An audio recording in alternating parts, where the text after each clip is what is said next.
Walking on the fighting side of me.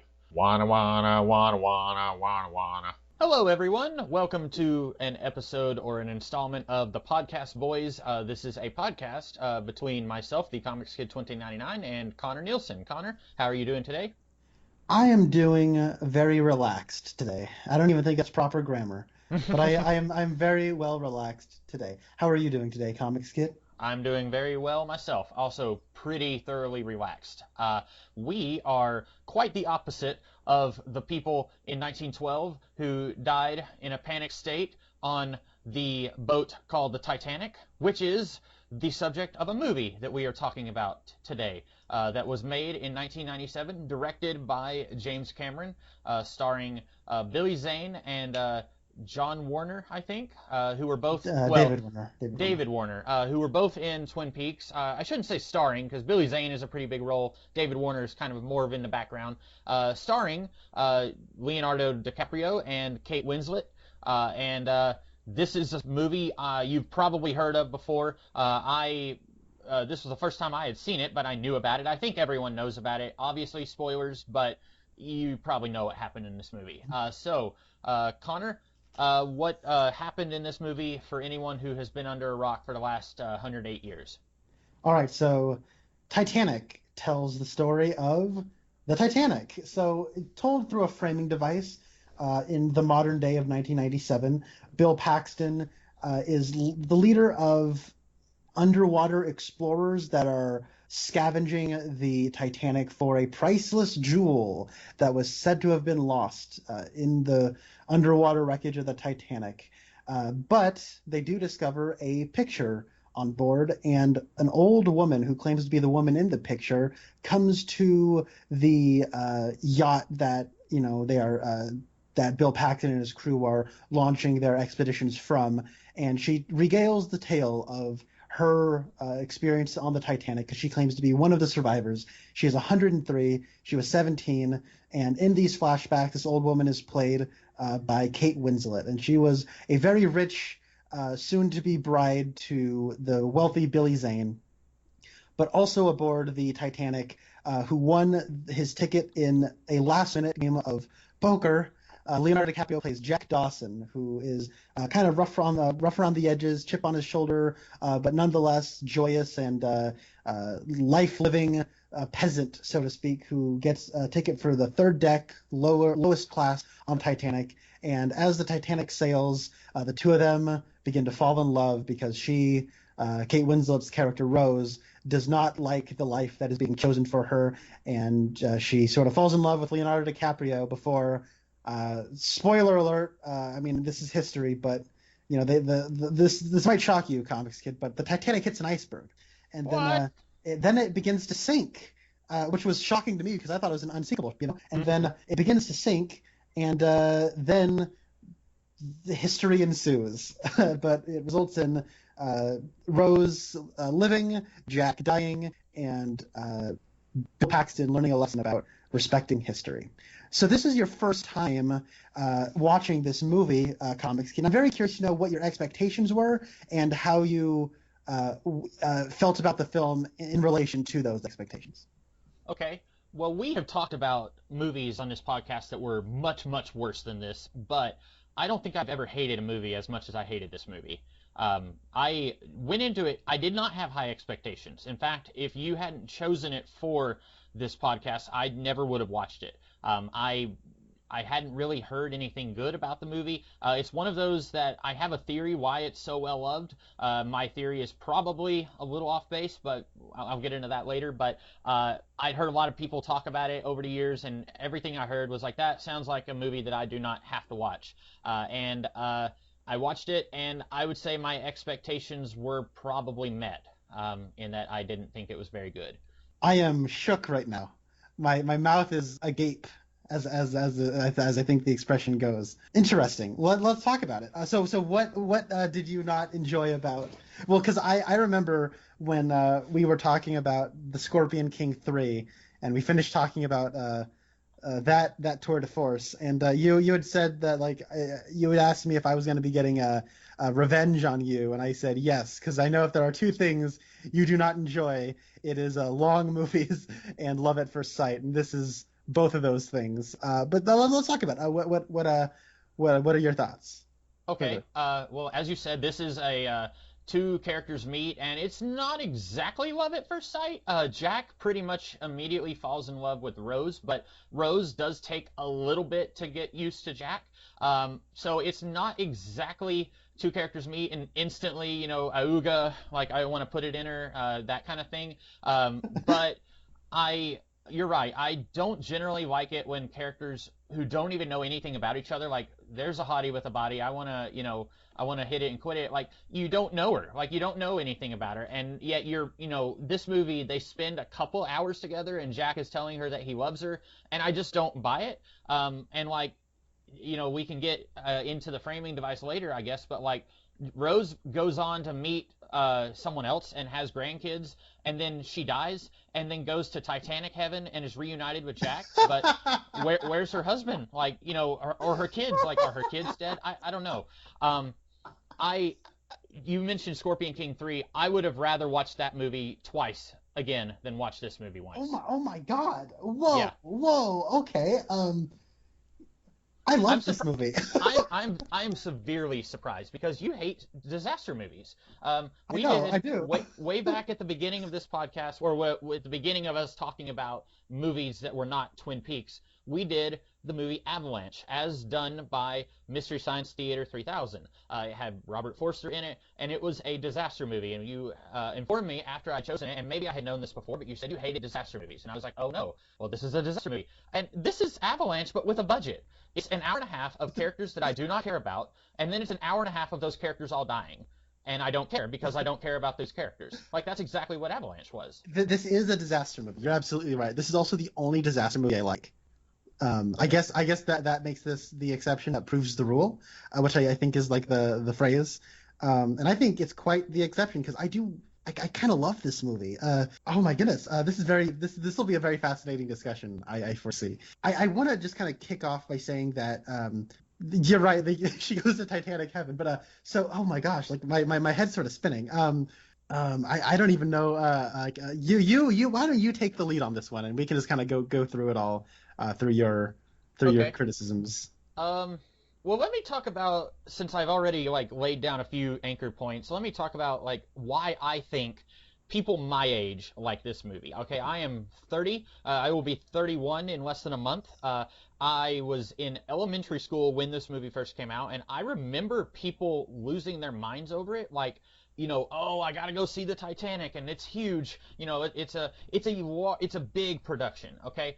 I don't think that's why people my age were into it. I'm going to lay down a generality, a generalization here. Generality, I don't think is a word. If anyone wants to argue this with me, I'm more than willing to admit I'm wrong. But little girls like fairy tales, okay? Mm-hmm. And this story is a fairy tale. It's about a rugged, handsome knight who rescues the princess who's up in her castle. She doesn't want to be there, and he saves her from it. And then, he dies at the end, right? Okay. So that's a little different than your normal fairy tale, but that's basically the ingredients of a fairy tale. You have an evil king in the form of Billy Zane, and then the prince or the knight who saves the princess. That's a fairy tale. So little girls in 1997, they like this because it's a fairy tale. And then guys my age like it because you get to see naked Kate Winslet. And this was probably the sexual awakening for an entire generation of guys my age and slightly older. And I am going to die on this hill. I think that is why a lot of people like this movie. Now, I'm not saying that that's why you like it, because this, as I understand it, this was your first time watching it too, right? It actually was not. Oh, okay. It was okay. So I guess I should explain my history with this movie. I was born in 1995.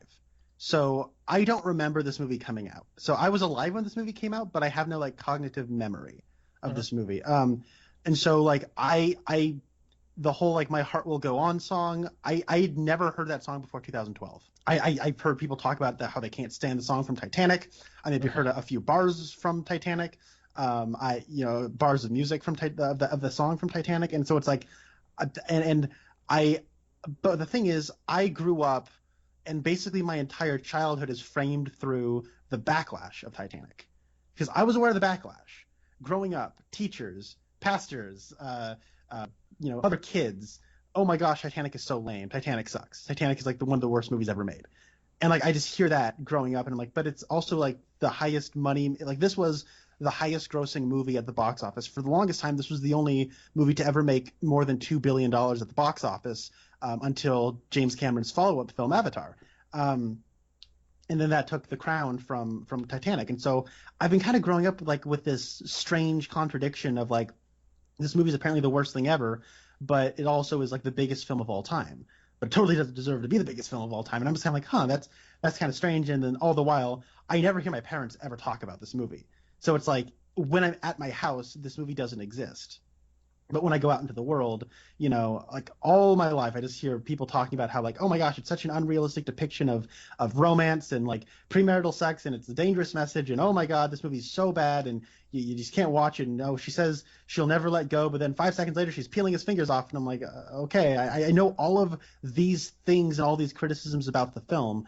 And then when they re-released this movie in 3D in 2012 to commemorate the 100th anniversary of the sinking of the ship, I went to go see it with a friend of mine, and I was friends with this person when we were very young. We both loved Star Wars, and we hadn't seen each other for many, many years. And then when we were sort of reconnecting, he had mentioned that Titanic was his favorite movie. I was like, oh, I that's not something I ever expected to hear anybody say, because as far as I was concerned, it's one of the worst movies ever made, and it sucks, and it's really bad. And then I watched it in theaters, and I was legitimately surprised by what it actually was versus like what my expectations of the movie were. And then I hadn't seen it since 2012, and I remember when I watched it, I was like, hey, that was an all right movie. I enjoyed that. And then when I was rewatching it now, the reason I actually chose this was because I'm watching through the American Film Institute's top 100 greatest American films of all time, and this was the next one on my list. And I was like, okay, it has Billy Zane and David Warner in it, and I can select this, and it'll all be fine. And I'll also be out of I'll be out of town next weekend. So by the way, thank you for recording this in 1 week after we did our last one, although that might be inside baseball. But rewatching it though, I have a real appreciation for this movie, just in terms of like just kind of what it represents culturally for like American audiences, what it represents technologically speaking, just as like a kind of a moment in special effects history, and what it represents as like just a film from James Cameron, and like kind of what it means. Like I think it represents kind of a almost a definitive artistic stamp on his career, because I think this is probably my favorite James Cameron movie. I have not seen all of his movies, but of the ones I've seen, this one's probably my favorite. And I was kind of like floored while watching it, and I think as far as I'm concerned, like the only disaster movie that's like worth anything. And I was looking up like disaster movies, and I was saying that like Interstellar is listed as a disaster movie, but it's not really a disaster movie. That's a space exploration movie, right? Like that's really what that is. And then I saw that like Jurassic Park is listed as a disaster movie, or like Godzilla is listed as a disaster movie. And I'm like, yeah, but they're not really disaster movies. Those are monster movies, right? Like Godzilla's a monster movie. Like if you want to list that as kind of a subsection of a disaster movie, then sure. But like, let's be real, those are monster movies, and monster movies have their own tropes associated with them. And but this is a disaster movie, and it's also like a big sweeping melodrama. And I guess like in recent years, I've kind of been wooed by the charms of melodrama. Like I do enjoy a good melodrama, and I think this does a good job of being one. And I don't know, like I think that it does a lot of things very, very well, and just structurally speaking, and how it builds and how it tells its story. Like I think it's all kind of impressive. And I think in the last say 10 years, ever since this movie was dethroned by Avatar, people don't talk about this movie as much as they did before Avatar. Maybe that's just I'm wrong, and like that's just my perception of things. But I don't know, like I don't hear people talking about Titanic so much anymore, and I think people take certain aspects of this movie much more seriously than they should. But I don't know, I actually really, really enjoy this movie. So I just think this is very fascinating that you hated it.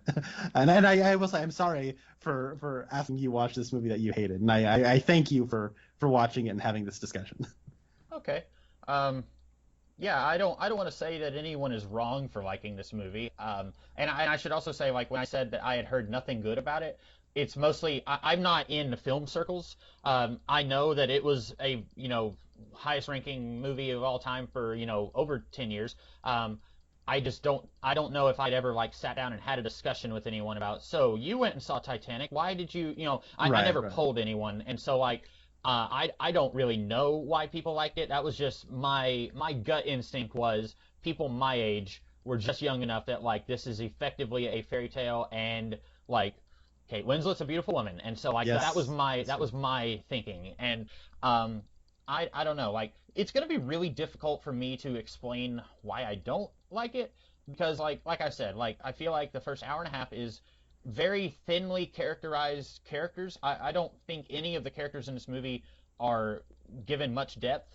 And then, like I said, it's just a whole lot of destruction porn at the end of the last half of the movie. And I like going into movies to have a good time and enjoy myself. So if I did like these characters, I definitely would have enjoyed myself because I don't understand people who watch either a TV show or a movie with the intention of crying, like and being sad. I've never understood that. I don't want to be sad when I'm watching a movie. I want to have fun. And so like if I actually did like Jack and Rose and Maggie and the captain from Gondor and all those other if I have you seen the meme of him in the Titanic where he says, "Where was Gondor when the Titanic sank?" Um, I have not. That's really funny though. but like if I actually did like these characters, then I'd be a sobbing wreck, and I don't want to be a sobbing wreck. And so like I I don't really understand why anyone would want to go into this movie. And like it's just one of those things where this is not for me, and my brain is never going to understand who it is for and why they enjoy it. Okay. Well, I guess I want to kind of approach this. One thing that I like about this is it does sort of frame itself through a framing device that is, I think, quite metatextual. I think that the Bill Paxton character is a very obvious self-insert character for James Cameron, where I don't know if you know this. I mean, you probably do, but like James Cameron, like very fascinated by underwater Hmm. stuff, and like he's like led expeditions to like down into abysses, and he's in. Yeah, I mean, he's got that movie The Abyss, and Yeah. and he is very fascinated by what's below the surface of the ocean. And I think that when the Titanic was discovered, he like wanted to go visit the wreckage of the Titanic underwater. And he's like a billionaire filmmaker, so he got to be able to go do that, right? Um, and so the Bill Paxton character does sort of have this kind of cavalier, like, oh, this is a cool thing that I want to like, not if not exploit, then at the very least, like it's like I get a, it's me kind of scavenging this relic for my own personal interest, and then through hearing his this old Gloria Stewart stories being on the Titanic, it softens his heart, and he realizes that it's the Titanic's not about his glory, it's about honoring and remembering those who were lost in this moment in time. And I do think that by the time the credits start rolling, like just on a personal level, what I think this movie registers as more than anything is I find it to be a very moving tribute to those who lost their lives. And I think that you describe it as like destruction porn, and I would agree with you. There are a lot of ripoffs of this movie, and I think Roland Emmerich has made an entire career off of disaster movies that suck. And so, not dissing on Independence Day, but everything that's not Independence Day does suck, I think, anyways. And so you have like Michael Bay made a Pearl Harbor movie that was just a blatant ripoff of this movie. But what I think that this movie gets right is that James Cameron loves the Titanic, and I think I remember hearing stories about how he was like so detail oriented that he wanted the menus to be exactly the way they were. And I don't even think you actually see the menus in this movie. No, I Um, don't. I don't remember seeing them now. and so like, but he wanted the silverware and the menus, and like every little detail had to be exactly the way it was on the Titanic. And so you know in like when you do look at like the Bill Paxton character, he's all about the Titanic. He's just kind of more interested in the Titanic, and he is getting paid to find the heart of the ocean, jewel. But you can tell that he is interested in the Titanic itself, and like that's kind of like it's one of those things where you get a job in your preferred field, and you do have to do your job, but the reason you even have that job is because of the field itself is what attracts you.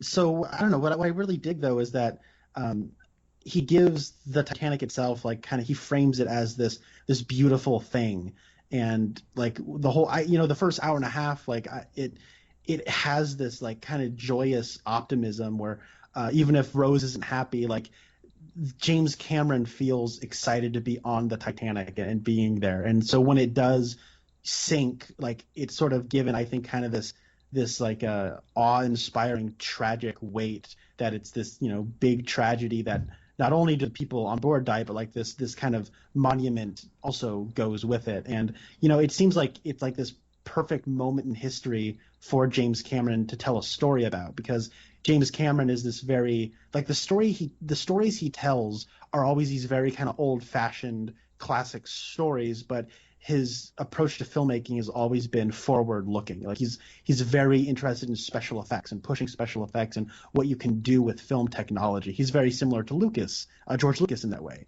And so it seems like, the story of the Titanic itself is and I'm actually paraphrasing Lindsay Ellis, who is a YouTuber. She used to be the Nostalgia Chick, and now she does her own videos. Recently, she made a video about the Titanic, and the way she had described it, I wholeheartedly agree with, is that, like, making this movie a melodrama makes sense because the event of the Titanic itself is very melodramatic. If you just kind of look at it objectively, where, like, the bit with, like, the band playing till the end, that happened.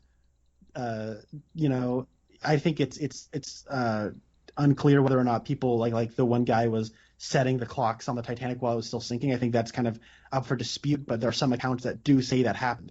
And, like, it was and that's divorced from, it's the maiden voyage of the unsinkable ship, and it sinks. Like, that in it of itself is very melodramatic. It's the captain's final voyage. And they were wanting to make it a day earlier, a couple of days earlier, and like it's like a perfect monument to human pride and hubris, and like the vessel itself is like a moving metaphor for the class struggles of the society in which built it, where all the people in first class were generally very wealthy British people, and the person who had commissioned the ship was a wealthy British man, and all the people who built it were poor Irish people, and all the people in the lower decks were poor Irish people, largely poor Irish people. And the man who designed it was an Irish man. And, like, what I mean? Like, there's like all these like things about it are like, and the way Lindsay Ellis describes in her video, like, if this did not actually happen in history, and you went to a person and pitched this story to like a publisher, you'd get laughed out of the room. But it did happen. Like, all this stuff kind of happened, and that's insane when you actually think about that. And, like, the whole notion of, like, the honorable, like, let's get the women and children out of here first. A lot of times in history that didn't happen. That's sort of like a morality thing that people like to kind of throw out as, like, I'm very honorable, let's get the women and children out of here first. But when it comes to people's lives being at stake, that typically doesn't happen historically. But when it came to the Titanic, a significant majority of the survivors were women and children, and, like, so it kind of has that old-fashioned honor built into it as well. And like, just if you're going to look at it divorced of tragedy, it's actually very melodramatic. But, like, and so, like, making the story of the Titanic about, like, a rich woman who falls in love with a poor boy, it's like that, and you kind of make it this unabashed, completely unironic, free of irony melodrama. Kind of makes sense. And I think that for me anyways, the romance works. I find it, like, truly kind of romantic, and like the scene of, like, I'm flying, Jack. Is it corny? Yeah. But I say, so what? I think it works. And, like, it's one of those things where I think that James Cameron has such an affinity for the history and for classic stories in general that him being the one to bring it to life makes more sense than anybody else. I've been going on for a very long time, so I apologize. But Okay. Well, you said a lot there that I'm going to try to address a few things. So you said you think this is a very moving tribute to the people who died in the Titanic, and I don't think I can agree with you on that. Maybe James Cameron felt like it was a moving tribute, but as I was watching this, I thought this is a very greedy, grubby affair. Mm. They apparently they invited. I'm going to look at her name here, Milvina Dean, who was a survivor of the Titanic. They invited her to the premiere, and she said no because they made a movie in the 50s called A Night to Remember, and she said that was painful enough. And I cannot fathom the amount of hubris you would need to invite a survivor of a tragedy of this size to a movie that you made about that tragedy. Like I don't know what could have been going through their head with that. Now maybe James Cameron sees himself as like I'm just a lowly filmmaker and I am paying homage to this tragedy. Maybe that's what he thinks is going on. I did not see that when I was watching the movie, but if other people see that, then I will concede that I could be wrong. But I feel like this felt very much like let's cash in on this. We have the technology. We can make it feel alive to people. And maybe, they wanted to use it as like an educational tool. I don't really know because I was alive when this came out and I remember it coming out, but I won't say that I know what it was like before the movie came out. I was still pretty young. Hmm. I would have been, maybe 7 or 8, I guess. So like I was pretty young when it came out, but I do remember in the time it came out and after it came out when so many people wanted to watch it. But like, I don't know how many people knew the general story of, the Titanic and like everyone thought it was unsinkable and then it sank and the women and children, I don't know how many people knew all that before the movie came out. I remember going to a public library when I was very young and we would just look at this book of pictures of the actual real life nautical explorer who found the Titanic and he had the little robot that went underwater and was, taking pictures of the boat and stuff. I remember looking at a book that had pictures of that stuff when I was a kid. But like, to me, this felt like, you said that James Cameron is huge into special effects, and that could be a reason why this didn't work for me because I've never cared about special effects. I care more about do the characters feel real to me? Is the story something that I care about seeing? And since I couldn't say yes to either of those things watching this movie, it didn't matter if it looked like a great special effects bonanza because that's never something that I'm that interested in when I'm watching a movie. Hmm. Um, so James Cameron was probably the best choice to make this movie, but this, that's still something that I just had no interest in seeing. I don't want to see an hour and a half of special effects and look how cool that is. Okay, but where's the actual story? Yes, this is from what I know, this is pretty much faithful to history. As far as I know, there wasn't a Jack and a Rose who had this star-crossed lovers thing going on. I don't think any of that was real, but the actual event of the boat sinking, all that is pretty accurate. But I feel like there was something else you had said, and I don't remember. But yeah, I don't know. Like for me, I was you were talking about like the class stuff. I thought the class stuff was really on the nose. Like all the rich people are evil, all the poor people are good, wholesome, pure folks, and you'll have Kathy Bates' character who is new money, so she's rich, but the rich people don't really count her as being rich. They don't like her, and they try to disassociate themselves from her, and so she's basically kind of part of Jack and his crew because she used to be poor and now she's new money, and then at the end she's the only rich person who seems to have a heart, and everyone else is out to save themselves. And that might have been accurate at the time. I don't know, but that felt like a really overly simplistic way to present this world and these characters in this movie. I felt like the accents were really silly. All the Irish and Italians, and I just felt like that was way over the top. Jack's friend who completely disappeared. Fabrizio. Yeah, he. I thought his accent was really ridiculous. I thought that Eoin Gruffudd, his accent, Mr. Fantastic. yeah, his accent was pretty bad. I don't know. Like, again, I think it's going to be hard for us to have a real discussion about it. I'm not trying to be a contrarian, Well, but I get it. it's hard for me to land on a point where I can say at least it did this right because I felt like everything about it was just bad. Wow. Okay. I guess I'll say that when it comes to the class stuff, it's simplistic, and I agree with that. But what I think is interesting is that like if you look at like historically like film trends, right? And you look at like the big watershed epic movies that kind of represent the tastes of the audiences. Sadly, the first one of those is The Birth of a Nation. It is in like American film history. That's like the big epic film that kind of was the big watershed. film. And then after that, though, it's Gone with the Wind, and Gone with the Wind, is about rich people. And then you have the next big watershed epic is Lawrence of Arabia.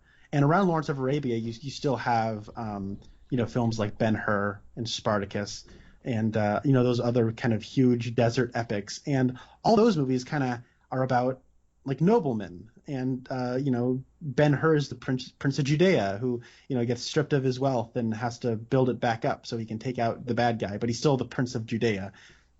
And Spartacus is about a slave who becomes like a revolutionary, but he's still like the figurehead, like the strong leader, like kind of the elite of that class. And then you have like Lawrence of Arabia. It's about like this general, T.E. Lawrence. And then after Lawrence of Arabia, I think that the next big watershed epic is Titanic. And Titanic, I think it kind of represents kind of like a shift in what the tastes were, because I think all of these movies that I just listed were, at the time of their release, they became the biggest films of all time. And what I think that this movie kind of represents is, like, even if you look at the 80s, like John Hughes movies, like everyone thinks about those John Hughes high school movies as OMG, so relatable. But they're all about rich kids, like my dad doesn't have a Ferrari that I can kick out of a window a la Ferris Bueller's Day Off. You know what I'm saying? Like, and then this movie, I think, kind of represents like that baton shift where people were becoming less interested in films about the wealthy. And like when you look at historically, it makes sense. Like, it's like I want to go to the movies and experience a different life than my own. I kind of want to have that fantasy of, I'm not rich, but Audrey Hepburn's rich, and I want to, live vicariously through Audrey Hepburn's character's wealth, right? And so that's kind of what a lot of film history's been. And I think that taste has changed, where people are more interested in like stories that relate more immediately to their world. And I'm trying to think of like A Star Is Born, where like the recent one with Lady Gaga, where she's just some lady, and you have some over the hill rock star kind of falls in love with her, and it's not like, and then she becomes famous and whatnot, but like that starts off where she's just like you, so to speak. And I'm kind of pulling examples out of my butt right now, but and you do kind of have that that desire to, like, Tony Stark is kind of like a power fantasy sort of thing, but I do think that Titanic represents like tastes in, we're losing interest in movies about rich people. We have an interest in stories about the less financially endowed. And so I think that's kind of a part of its appeal, and addressing class struggle, even if it is in a very simplistic fairy tale way, it does sort of speak in the broad strokes to that desire of audiences. So okay, I would love to see someone do a like a well-researched video essay on that, like, because you were kind of thrown under the bus there to kind of go through that, and that's a very interesting take on it, because I would love to see someone do like a arguing for and against, because like you also had, like, back in the early 70s, Charlie and the Chocolate Factory, where Charlie is like so poor, like they can't even afford a loaf of bread, like that's a luxury for their family. And then Charlie, the only reason that he comes into power by the end is because he's a good person, and it's through him doing the right thing that he wins the factory at the end. And then, like, taking it much more recent, like Captain America isn't a a strong-jawed, superpowered superhero because of who he's related to. He comes to be who he is because of who he is, and his moral fiber. And so I haven't seen any of the movies that you went through. I haven't seen Birth of a Nation or Spartacus or any of those, Ferris Bueller. But I would love to see someone go through, like, and do, I mean, it would take hours to thoroughly tackle every decade in cinema, but I'm curious when that really got started, because 97, that's so recent, and it seems to me like there would have to have been more movies before that about like the lower and middle class, like, you are right, and I'm sure there are, but like this one represents like the title shift in terms of like this was the biggest movie of all time, and it was about that. Yeah, because like you talk about Willy Wonka and the Chocolate Factory, and yeah, that absolutely is exactly what you're saying it is. But I don't think that was actually a big hit when it came out. Probably not. I think that And one kind of took a while to take off.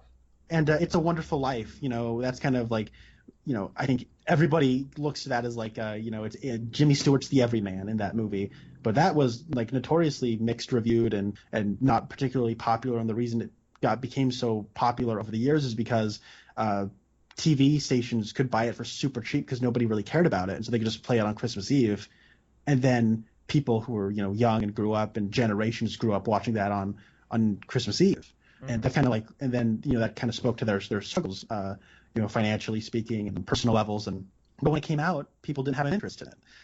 So I just think it's very interesting when you kind of look at that, and you're right, like 1997 is very recent for something like that to happen, and then like I think kind of very shortly after Titanic, you have like the next watershed epic is The Lord of the Rings. And what is The Lord of the Rings? It's like the lowliest of all, people ultimately destroying evil, right? Mm-hmm. You have like the hobbits who are like the least, who almost seem to be like the least noble of all the bloods and races in Middle Earth. So Yeah. And I guess I see where you're coming from, where this is like, changing the shift in focus, and I can appreciate that. But I just wish we could have had more of an even look at this. Like I understand that, like yeah, I get that. Historically, when I was in elementary school, they talked about like they locked up the lower decks and they didn't let the poor people out into the boats. I've heard that years before I ever saw the movie, and so like I know that he wanted to try to be historically true to events, but at the same time, like when there's dozens of minor characters that you see in this movie before the credits roll, and I don't get the feeling that any of them are especially good people, even remotely, except for what's his face from Legends of Tomorrow, and maybe the captain. Like that was it, and then Kathy Bates. Like, what is that guy's name? The one from Legends of Tomorrow. I can't. Yeah, I see that guy everywhere, and I don't know. Yeah. But I will say the captain, and this is actually a strange link between this podcast and the last, but the captain is played by Bernard Hill, and you had mentioned he is the guy from Gondor or from Rohan. Rohan. He's like the king of Rohan, but he was also in the first Scorpion King movie. Yep. And since we're there, the guy who commissioned the boat to be built, he was in the first Mummy. He was the Egyptologist. Who was he? Yeah, the one with the mustache who said, "Is Freud? Is he a passenger on the ship?" That was the Egyptologist from the first Mummy movie. And then also there's a super minor guy who we see like twice. At one point when I think Rose has already rescued Jack, but they're still like running around the ship, and she sees him and she says like, "Hey, where's this one thing?" Or no, she says, I don't remember, but anyway, it's an older guy, and it's Winston from the first Mummy movie, one who dies in the quicksand in the Mummy. Oh my word! Whoa, yeah. This is crazy with all the Mummy and Scorpion King links. Mm-hmm. I knew you really loved your experience watching those, and this movie just did not want you to have to let go. This movie said, "I will never let go." The Mummy, it's a history. It's historical. I think it takes place in the 1920s, so very shortly after the Titanic. So yeah, this is all very interesting. The guy who commissioned the Titanic, he goes in, throws his life into studying Egyptology because he wants to find a magical way that he can revive everyone who died because of his hubris. So shared universe. You heard it here, folks. Yeah. Here's yeah. James Cameron was talking with Stephen Sommers and being like, "All right, here's how you got to do this." Yeah. So I know you don't think there's a lot to talk about with these characters, but I was just curious. With the Twin Peaks connections, we got Billy Zane and David Warner. They were never on screen together in Twin Peaks, but they were each in 3 episodes of season 2 each. And there's one of those episodes where there's crossover, where they're both like there are 2 episodes that Billy Zane is in that David Warner's not in, and there are 2 episodes that David Warner is in that Billy Zane's not in, but they were both at one point in the same episode. Never on screen together, but in the same episode. And this movie, they're basically like they're working together. Where if you're gonna go with the fairy tale analogy, and Billy Zane is the evil king, then like David Warner is like his lackey, his like knight, his sheriff of Nottingham, so to speak. And What I enjoy, so David Warner's character's name is Spicer Lovejoy, and Billy Zane is Cal Hoxley. Hmm. And I will say, these are, these are archetypes. You're right. This is like it's a fairy tale. It's melodramatic. It's melodrama, and these characters are mostly defined by one aspect. And Billy Zane, his character is so evil and comically, like it's like he's been molded out of like 100% pure douche, and he's like such an unlikable prick, and he's never not unlikable. Like, and I was talking with Rasco recently, where Rasco actually also is fond of this movie, and we were talking about like there's that part where he is like, huh, all these lifeboats, it's a waste of deck space as it is. And like as he keeps going, and like in movies when like somebody's not the focus of the scene, like their audio gets drowned out as they're like walking off the side of the screen. But you just look at him and he's still like being a jerk. Like you just look at his face and his facial expressions, and he's never not acting like the most unlikable person on planet Earth. And I think Billy Zane does a really good job at doing it. He commits wholeheartedly, and it could have come across like he's trying too hard, and maybe you felt like he was, but like I think he does a good job of being such a like an unlikable prick, and I kind of enjoy watching him even though he's so unlikable. I don't think it's Billy Zane's fault that the character has no dimension at all, other than like he's a rich snob. I don't think that's Billy Zane's fault. He's doing what the script wants him to do, and he does a good job of it. We knew last week when we watched The Scorpion King 3 that he's good at being, evil and unrepentantly so. So like, this is maybe the first time that he's ever done that. I don't know off the top of my head. I don't know the trajectory of Billy Zane's career. I know he was in Back to the Future 2. I think he had like one line in that. Oh. Yeah, he was one of Biff's minions in the present day, Hmm. in alternate 1985. And presumably a grown-up version of one of his minions from 1955. But then I know he was in The Phantom. I don't know when that came out. It might have been the year before this. But I don't know what all he's done or when he first started playing bad guys, but this had to have been pretty early for him playing bad guys. And I mean, he does a good job of it. I just, he's fine. Yeah. And we talked about it last time, and we I'll mention it again here, but this is another movie where Billy Zane plays the bad guy, like unrepentantly evil, snobby, rich bad guy, and he has a woman in his courtship who is like his fiance, like they are to be married, and the woman does not want to be with him, and they have a priceless jewel. Hmm. This is the second movie in a row where we've seen Billy Zane. The Reluctant Fiancés and Priceless Jewels will be the name of Billy Zane's autobiography. Yeah. So let's talk about The Heart of the Ocean. Okay. All right. I'm gonna nitpick a little bit. All right. Anyone who loves this movie, just you just go ahead and turn this off, because I'm gonna nitpick for a little while. So old 101-year-old Rose is doing pottery, and then she sees something on the TV, and they end up taking this illustration that Jack drew of her in the buff, and they put it right up on the TV. And my first thought was they would not have put nipples on a TV in 1997. They would have like blurred it, or they would have focused it on her face. They would not Yeah. have shown that. Even drawing, they would not have shown that. But then so old Rose calls what's his name, Bill Paxton, and says, have you found the heart of the ocean yet? So now he knows that this woman knows something about what he's looking for. And so then they fly her out to the boat, and they bring her goldfish, they bring her granddaughter, I think she has a dog with her. So we know now in the present day, she's well off. She's got like, I mean, I don't know if she was doing pottery because it's fun, or if that was her career that we saw at the end of the movie. She's in these pictures where she's like like about to fly a one-person airplane, kind of like Amelia Earhart. So like she had a life that she lived after the events of the Titanic. But my question is, and again I'm nitpicking, why is old Rose coming to this boat to talk to them about this?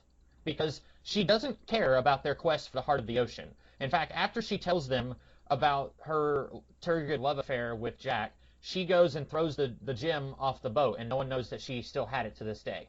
So why did she come here? I think it was to return the heart of the ocean back to the Titanic. Okay.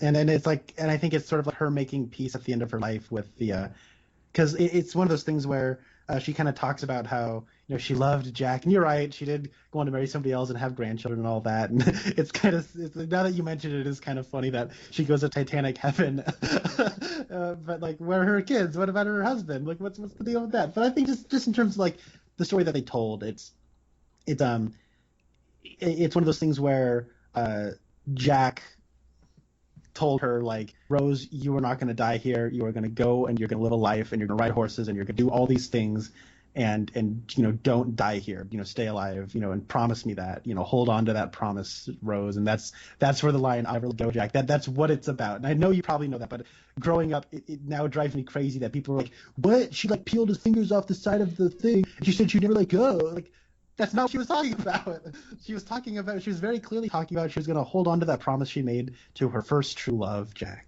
And so she did go on and have that life and so it kind of is like, returning part of the ocean back to the Titanic. It's like a symbolic gesture of, the whole idea of the heart of the ocean was that they were looking for it because it is like, we're trying to find profit. We're trying to like get profit out of like this tragedy.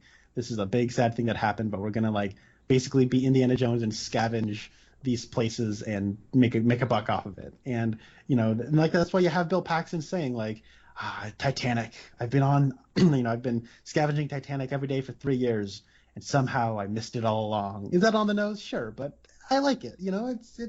It's melodrama. People vocalize things like that, and so it's like a symbolic gesture of like returning the heart of the ocean back to the Titanic is like saying, let's appreciate the Titanic for what it was. Let's look at it as a history and not like something we can exploit. And maybe you can see this movie as it's exploiting a tragedy and making a big spectacle out of it, and it did become the biggest movie in history.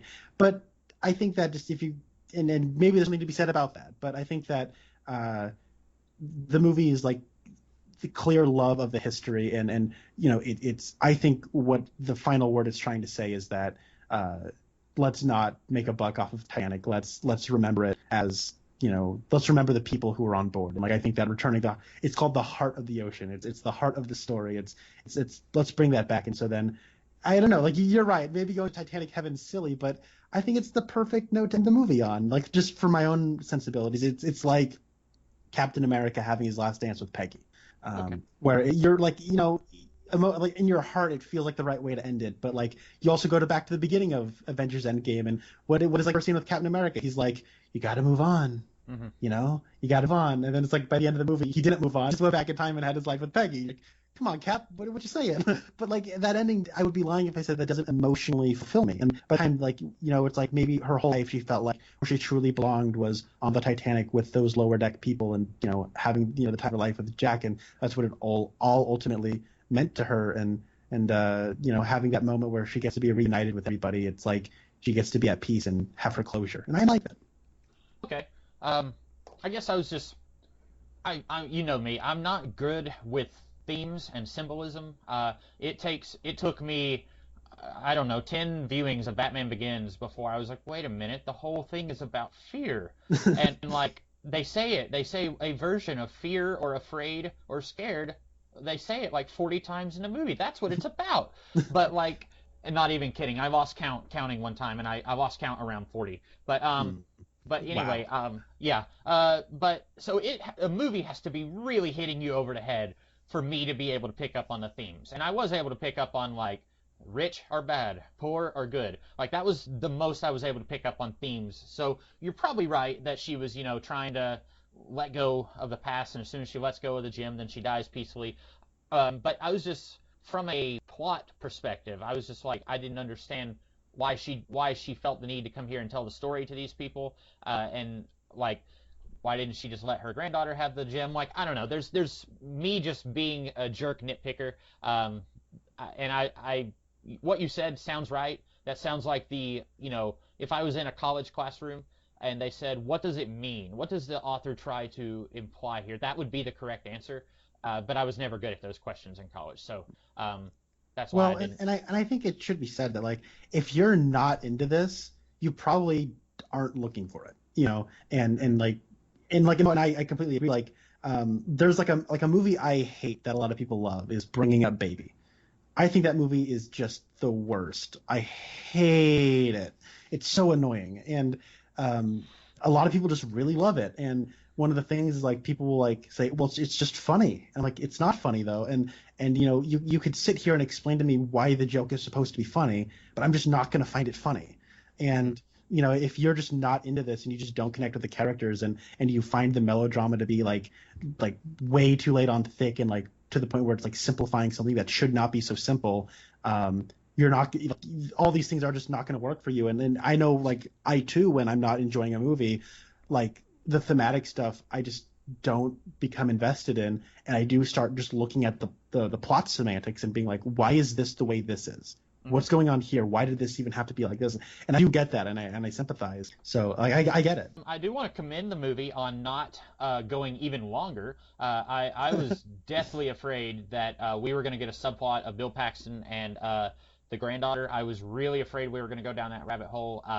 I will be honest, if it was me, I probably would have just cut all of the present day stuff. I know that what you said is it's James Cameron, self-inserting into the movie, saying he gets it and, he feels emotional. Because I read a little bit of the trivia about this movie after I watched it. I did it 2 nights. I watched half of it last night, and then I watched half of it this morning. And then I read some trivia on it, and James Cameron, I think he went underwater like 5 times to get footage of the boat, and then after he came up the first time, he just like broke down in tears. And so you're probably right. He was putting himself into Bill Paxton's character. Having said that, I never want to watch a 3-hour movie again for the rest of my life. And like you could have easily, it's like 20 minutes before Old Rose gets into her story. I feel like you could have ended in the 1912. I didn't think you needed all this stuff.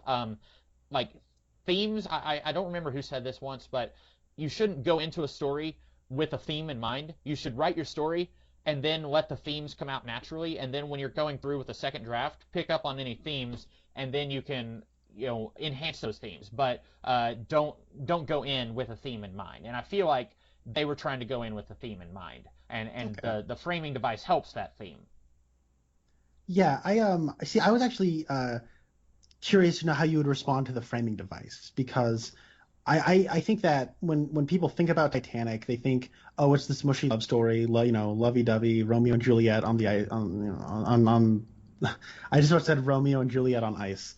Well, now, have you seen, since we're here, I'm just going to say this real quick. Have you seen Baz Luhrmann's Romeo and Juliet?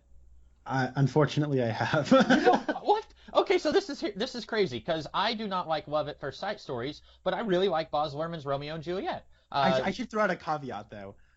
I saw it in high school, and I was like an insufferable prick in high school when it came to movies. So let the record show that. I should probably revisit it. But yeah, it's weird that you love this movie, and I, wanted to put on a crown like Daenerys Targaryen's brother in Game of Thrones. But like I just watched the Romeo. I guess it's written Romeo plus Juliet. I just watched that like 2 weeks ago, and I enjoyed it. Romeo and Juliet is not my favorite Shakespeare thing. It's probably my least favorite, but I liked the style of that movie. And if you think that Leonardo of this time period is really sexy, maybe that's a movie that someone out there should watch. But anyway, you were saying that most people think of it as the Jack and Rose love story. And then when you watch it, like the first 20 minutes are this very contemporary, like they're like dropping pop culture references, like the kind of the big guy, makes a joke about how like, hey, the same thing happened to Geraldo and his career never recovered, which is a joke about Geraldo Rivera, the sensationalist reporter who like opened up Al Capone's vault and there was nothing in it. And he made like a big spectacle out of like, we're going to open up Al Capone's vault. What's in there? Bombs. Is it going to explode? Is there hundreds of millions of dollars? Are there dead bodies? And they opened it up and there was nothing. And he's like, turn the cameras off. Well, you know what? Like you could tell he was like really pissed off that like nothing was in Al Capone's vault.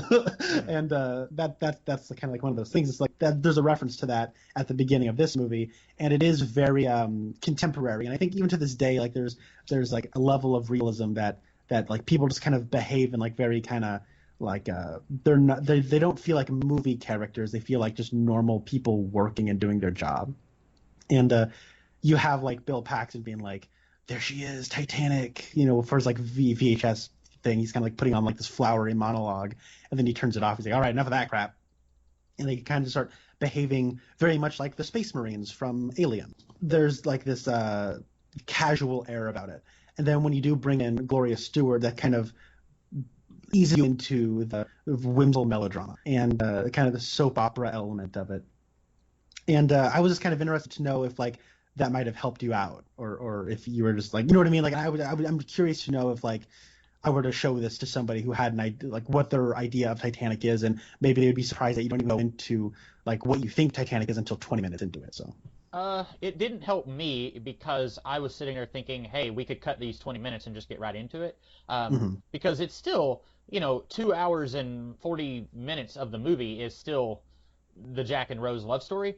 And so if it was more of an even split, I would have been more impressed, like, hey, a lot of this isn't what I thought it would be. But I don't think there's enough of the Bill Paxton exploration crew doing their thing for me to have been pleasantly surprised. Okay. I had a follow-up question, but I can't remember what it was. Okay. Well, let me say, I know this would not have been James Cameron's bag at all. He would not have wanted to have done this. But I think I would have been really interested if most of the movie was the Bill Paxton and his crew, and there's some kind of mystery that they're trying to solve. I don't know what it would be, but they find a boat, and it's like, well, this doesn't line up with everything that we thought we knew. And then they meet someone and they're interviewing, and I don't know how you would do that. This is just me spitballing off the top of my head, but I think I would have been really interested in like people in the present day and occasional flashes to what happened in the past. And I should point out, there's another movie that I really hate that everyone else loves. It is, I don't want to speak ill of the dead, but it is the Joel Schumacher Phantom of the Opera movie. Most people, this channel is called The Comics Kid 2099, so it's a given that I like comic books. Most people who like comic books are going to hate on Joel Schumacher because of the Batman movies. I do not hate on him because of the Batman movies. I like the Batman movies. We talked about this when we talked about The Lost Boys a few weeks ago, but I hated the Phantom of the Opera movie. Hated that movie so much. But every time we were in like the 1930s and it was black and white and we were at that auction, I don't know if you've seen that movie. Have you seen it? I have not, but I was under the impression a lot of people hated that movie. Well, there we go. I did not know that. I know I watched it with everyone in my family has seen it and they all like it. And, okay. And so I see. I didn't research past that, but there's occasional moments in that movie, and I don't feel like I'm spoiling anything, but it starts off long after the events of the movie, and they're at this opera house, and then they're having an auction for stuff there at the opera house, and occasionally it would flash back to that, and then it would go back to the stuff in the past that was the meat of the movie, in the same way that this movie does. And when I watched that movie, I was like, man, I want to see more of this stuff in the 1930s or whenever it is. It's in black and white. I want to see more of that. But then we don't get very much of that. And in the same way, I also, again, I don't want to speak ill of the dead. I have not seen very much of Bill Paxton's career, but he was in Aliens and he was in Predator 2. And I didn't much care for his portrayal in either of those. I found his character to be very annoying in both of those movies. This is the least annoying that I've ever seen Bill Paxton. And so, like, I would have liked to have seen more of these guys, like, learning something about, you know what I'm saying? I get that. That's not, then the movie you're proposing sounds like more of like a docudrama kind of like very clinical kind of people discovering stuff about history. And that would have been really cool. Which is weird because I don't really watch docudramas. I don't watch documentaries of really any kind, but yeah, I just feel like that probably would have been something I would have been more into than this. Yeah, no, it makes sense. But yeah, I don't know. Like so there are some things about this movie that what I think kind of makes this feel like what helps me feel like it's like it's got like this kind of heightened romanticism to it for sure. But I do think that there's how do I word this? There's reverence that feels like it captures the past in a way that makes the past feel just as real as the real world. Because I feel like when it comes to history, there's an idea of history. Mm-hmm. And for example, when people recreate history, they tend to recreate it in such a way that it's different than the real world. But you kind of have to realize that like the what you when you look around the world and like kind of the way it feels to you right now, it's kind of probably how it by and large felt back then. And there are details that you don't see in most movies that try to capture a historical event. Like movies in the 1920s, for example, when they wanted to have like a big boat, they usually just made a miniature, right?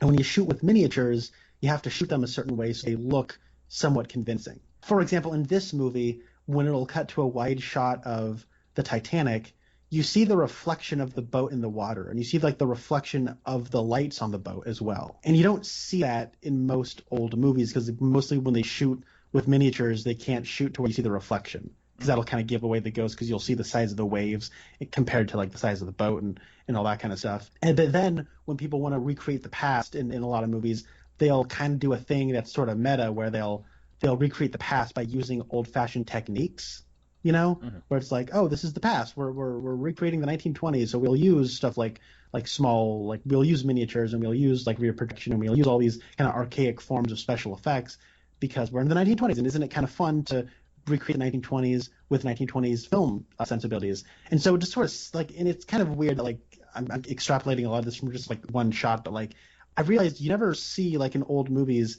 you never see, or like when people recreate the past, you don't see those details of like you see the reflection of the boat in the water.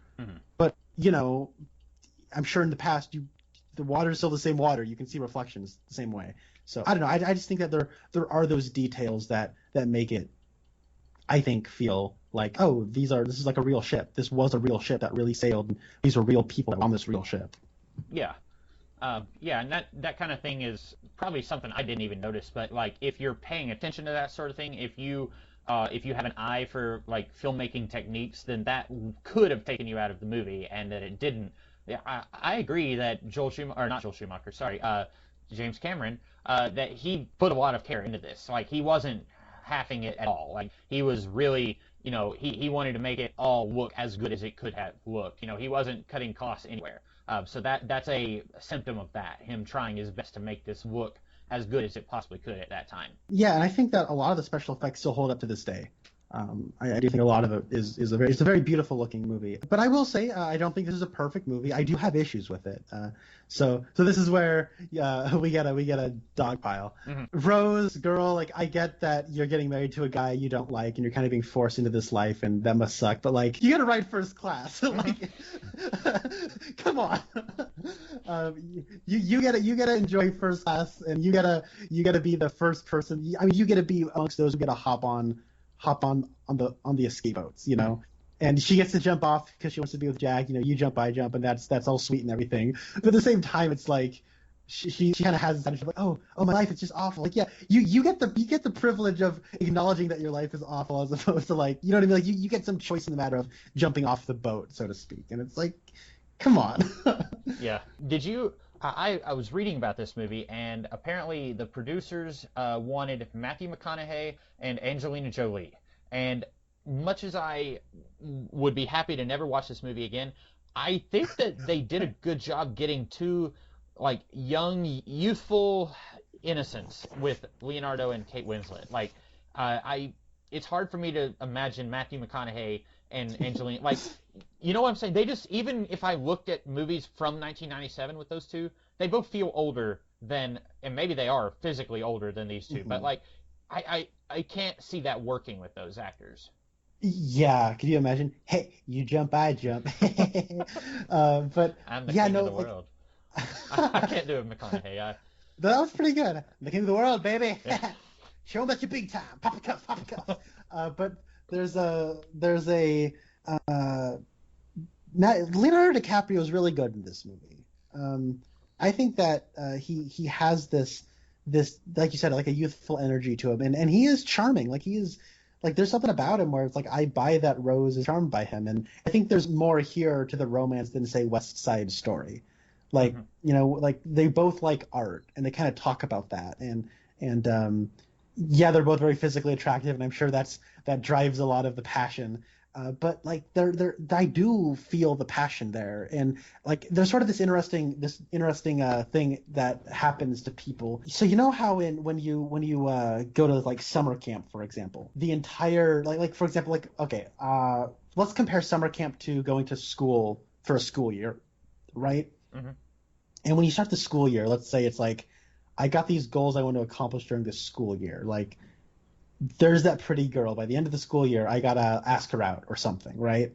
But when you go to like summer camp, you got 5 days, and all of a sudden, like that sort of narrative you're projecting yourself into, or the sort of plan that you're laying out for yourself, all of a sudden that gets condensed down to 5 days. That's kind of what I get from this movie, where it's like Jack and Rose are sort of like they're kind of caught up in the moment, and they're kind of advancing very quickly because they kind of understand that this boat's not like it's the boat ride's going to end pretty soon anyways. You know what I mean? And so they're kind of they're the romance is sort of like it's more lust than anything, but like it does like there's a feeling of young love to it that I buy that I don't necessarily buy in West Side Story, because in West Side Story it's just kind of like they just talk about how much they love each other the whole time. And that's it. And like, wow, Richard Beamer's a cutie and Natalie Wood's very pretty, and that's about it.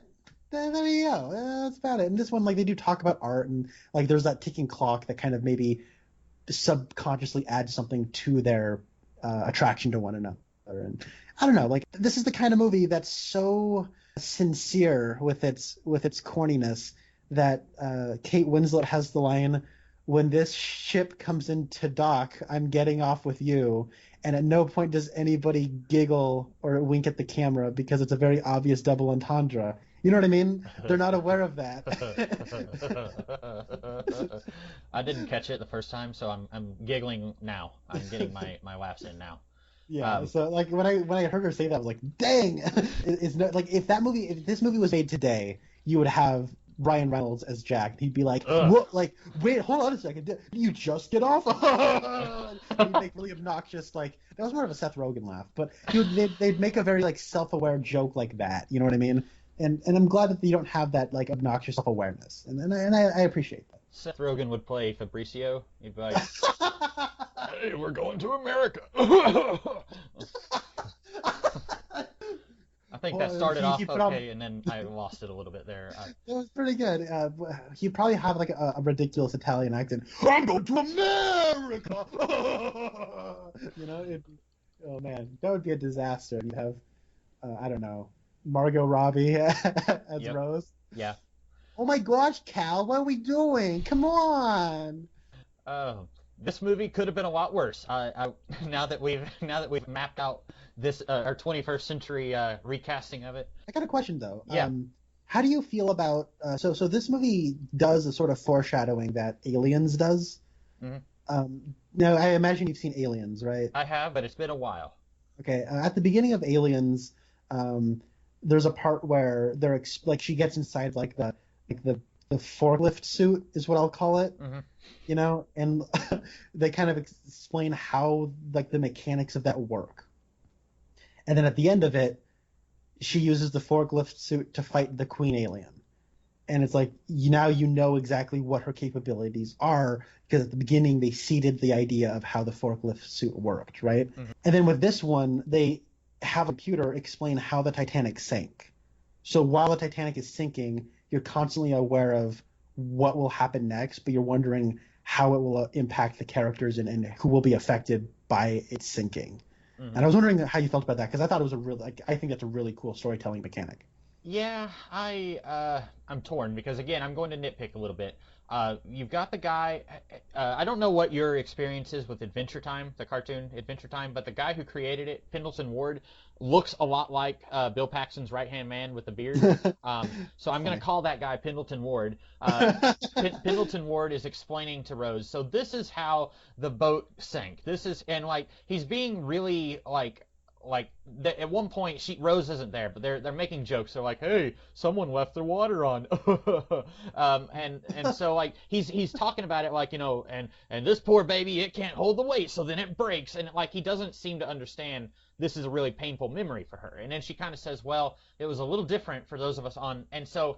I was asking myself, why are they showing her this? Like, not only is this probably really painful for her to relive this, like, just being here talking about the Titanic is not going to be fun for her, but then showing her a computer image of it is going to be, like, not fun at all. But then also, like, they want her to tell her where the heart of the ocean is. And I'm kind of surprised when she's finished telling her story that like Pendleton Ward or the other guy, the one who gave Bill Paxton the phone, I'm kind of surprised one of them didn't say, so where's the heart of the ocean? Like you spent like 12 hours telling us this story, because at one point Pendleton Ward is wearing like what I'm gonna call a Diet Watchman shirt. It is a Diet Watchman shirt. I was thinking the same thing. And then later, when we cut back into it's when at one point he says he drops an F-bomb and then he says sorry ma'am, and then he like keeps going, and I'm like, he's changed his shirt. Like, has she been telling the story so long that like she bled into the next day? Because it's like it's a totally different shirt now. But then at the end, like, you know, she's told them her story, and you know, if we want to get like thematic about it and be like, you know, open our hearts a little bit, which is, you know, if we want to do that, then they're all happy and they're like, I understand it now. I get what the Titanic is about. But wouldn't one of them have said, what about the diamond? That's why we asked you here, and you said you had information about it. And then, like, none of them ask her about it at the end. So, anyway, to answer your question, I don't know how many people going into this movie were aware of how the boat sank. I was aware of it now, but I don't know if people's knowledge of the Titanic and how it sank, if that came from watching this movie.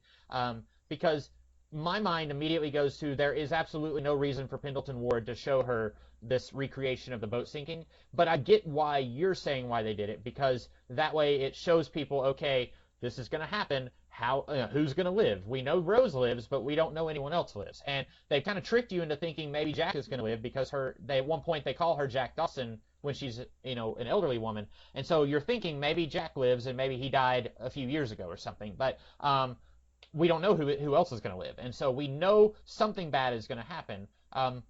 I don't mind like non-linear stuff sometimes. I'm trying to think of a really good example of something where it's like, you know, this thing is going to happen, and then, you know, there's that trope, and I don't even know if this has actually been used before, but like it's become a thing that people make fun of, where it's like something weird and crazy is happening, and then freeze frame, and then you hear a record scratch, and then the character says, well, you're probably wondering how this guy got into this crazy situation. Well, that guy is me. Well, let me tell you, and then it cuts back to like 42 hours earlier or something. This is kind of what that movie is doing. It's like, oh, by the way, we want to remind you, even though you just saw the boat in the ocean, it happened very violently. It wasn't just a quick and easy sinking. It's there was a process to it. And so it's wanting to remind the audience of that, but also my mind was thinking there's no reason for them to tell the one person who is actually there how it happened. Right. So I have a question. You watched this in two halves. Did you watch it with like on DVD? No, this may be, again, some inside baseball, but you have given me access to your Vudu. Oh, that's right. And I watched it on your account. Oh, okay. I forgot I had it there. But because there's been a thing that I've always wondered, because this was on two VHS tapes and it was on two DVDs, and I have the Blu-ray where it's only on one Blu-ray disc. So I've always wondered where they break up the movie. Okay. Is it where she like puts her hand on the steamy window and then it fades to black, or like I've always been curious about what the moment is. So oh well, I guess I'll have to keep wondering. Yeah, I stopped at an hour and 29 minutes in, and then just picked up right there the next day. Okay, I will say I watched another 3-hour movie yesterday. Ooh. And I watched Spartacus, which is a Stanley Kubrick film starring Kirk Douglas. And I did not like it. So I was watching this movie and I was like, you know what? It was actually not while I was watching Titanic. It was while I was watching Spartacus.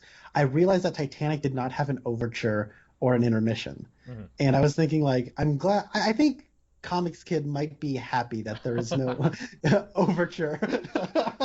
We had, you and I think we weren't even recording, but we had talked about 2001: A Space Odyssey and how there's like 3 minutes of music opening that movie, and it just has the word overture on the screen. And I had watched part of that movie back when I was in high school, and I thought, this is the stupidest thing I've ever seen. Just get to the monkeys and the black towers and the throwing stuff. Like, I want to see that stuff. I don't want to see, overture on the screen for 3 minutes. So you're right. I was happy that we didn't have something like that. You know what? I would have been okay with an overture because the music in this movie is great. I really like the music in this movie, and what I like about overtures is it just plays you a little sampler of all the music to come, and it kind of it gives a little spotlight to the conductor and the music people. So, but Yeah. I just know it, like in recent months, I've become aware that you were like, why do we need to have an overture? Let's just get to the movie already. So I was realizing while I was watching Spartacus that Titanic did not have one. And these days, I would just go to scene selection and I just skip it entirely. But back when I was in high school, we had a thing sometimes called VHS tapes, and they were starting to not be made, but we still had them. And I was watching part of 2001 on a VHS tape, so that was not I could have just fast forwarded at regular fast forwarding speed that we had back then. I did like the one bit of soundtrack that we hear where it's like I can't do it. I can't sing to save my life, but there's that one bit. It's a recurring thing that we hear throughout the movie. I like that quite a bit. I did not stay through the credits. I did not hear "My Heart Will Go On." I don't know if I've ever heard that song. It's possible that I have, but Celine Dion is not an artist that I seek out, so it's very likely that I've never heard that before. Yeah, I don't know. I feel like the impression that I get from everybody is that like that song was everywhere, and like you couldn't go anywhere without hearing that song everywhere. And so, I don't know. I was too young to remember. Yeah, but I was just in.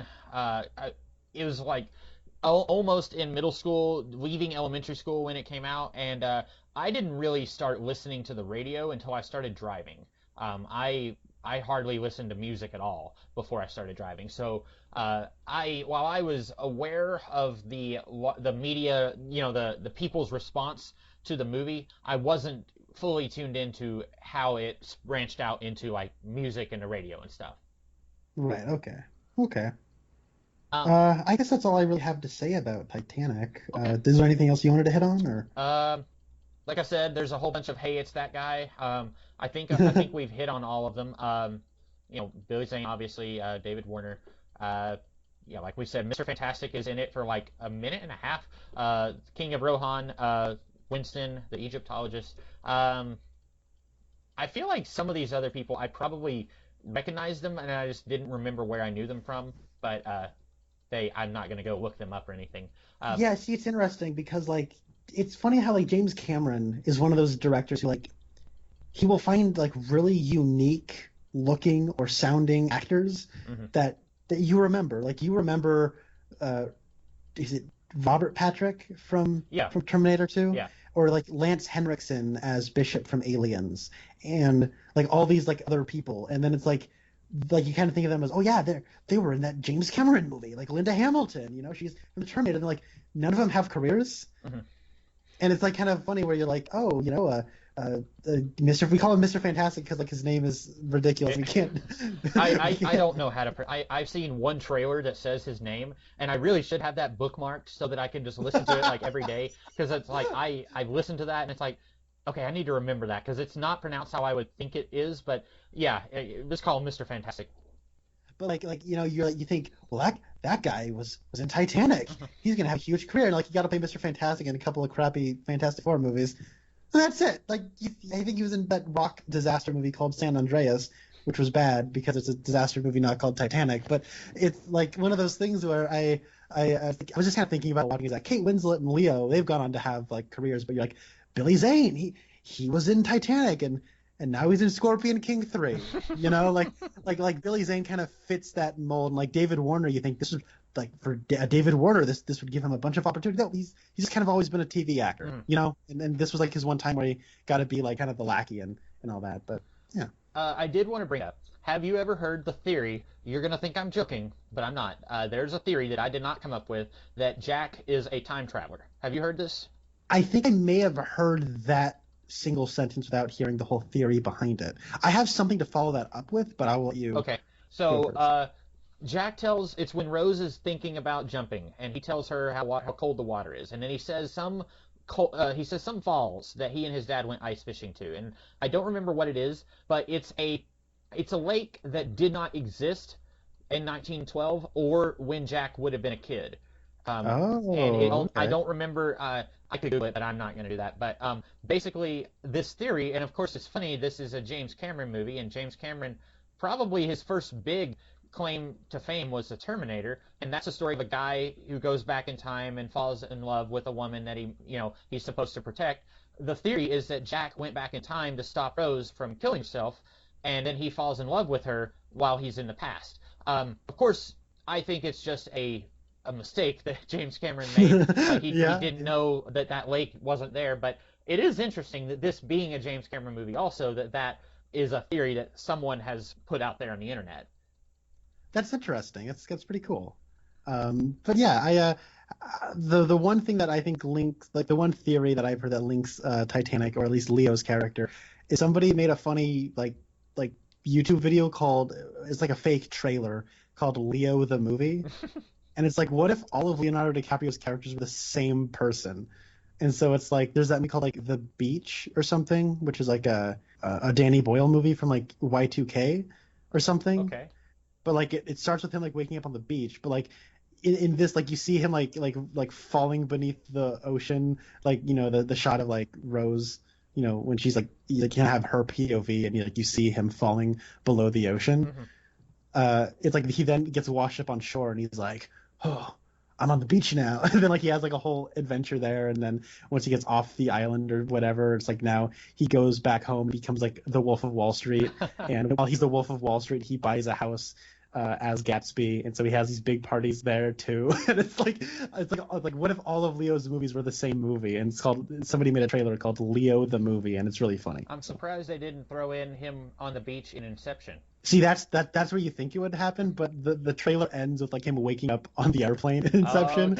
Oh, okay. So like, it was all a dream. So yeah, that's where I was hoping they'd go too.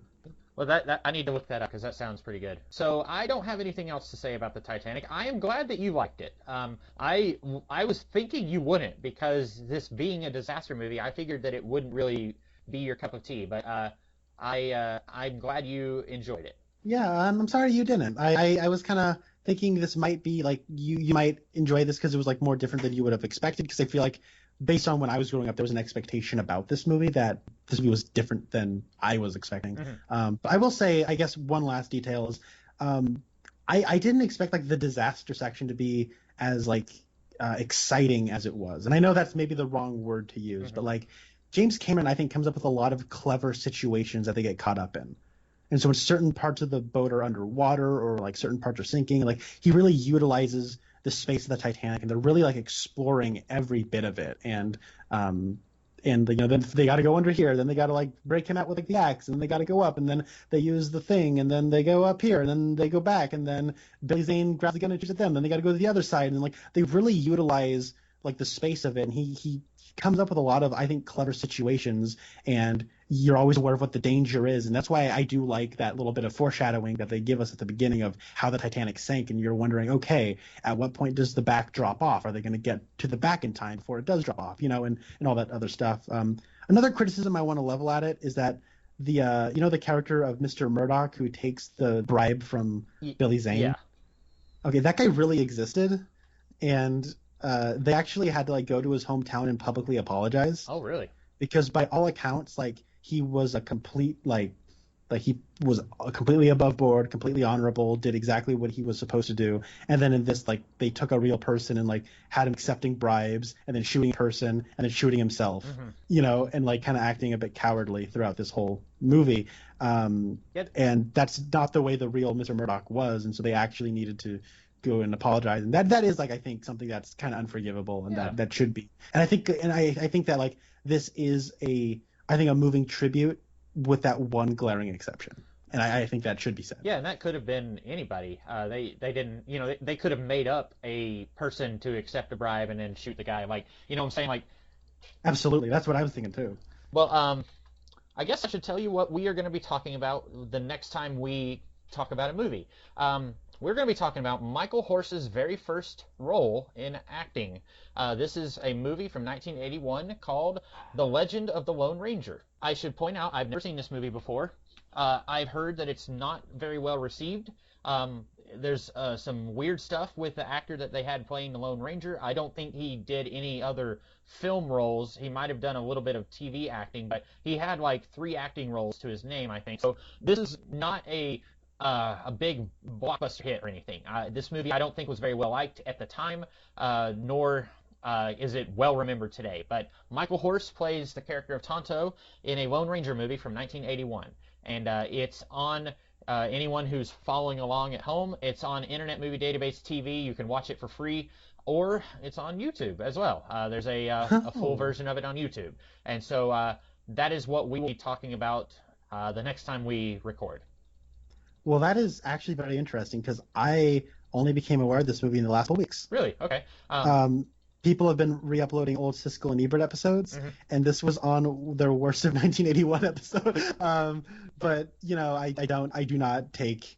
I mean, I like Siskel and Ebert, but I very rarely agree with their opinions. So I'm just excited because they showed a clip from this movie, and I was like, that voice sounds very familiar. Like that Tonto fellow. Who is it? So I looked it up, and I'm like, oh, it's Michael Horse. So it's kind of cool that like I just found out about that recently, and now you're second it. So I'm actually quite excited to watch this. Yeah, I guess we'll talk more about it when we talk about it, but I'm not very familiar with the Lone Ranger as a whole, so I don't even know if I would have ever watched this if it wasn't for the Twin Peaks connection, but I am curious how this movie will hold up under our scrutiny. Likewise, but I think it's really cool that we're like kind of getting around to all the Twin Peaks actors that we haven't really gone for before. Like I did, Billy Zane's kind of the big name in Titanic, but I specifically chose this because of David Warner, and you selected Scorpion King 3 because of Billy Zane, and we'd never done Billy Zane before, and now we're doing Michael Horse. I like this. I quite like this. We did do a Michael Horse in an episode of The X-Files, but... that is correct. You are right. But this, I said this once, it's going to be hard to find actors we haven't done before. Eventually we'll start, I won't say we're going to be scraping the barrel, but eventually we will have some repeats. So I'm okay with choosing ones we have chosen before. Yeah, me too. We've done Cheryl Lee a few times. Yeah. So yeah, I agree. So with that, we will go ahead and log off for this episode, and then we will be back to talk about the Lone Ranger in a couple weeks. In the meantime, I'm the Comics Kid 2099. And I've been Connor Nielsen. And we'll see you guys in the future. Jack, it goes down. It don't go down.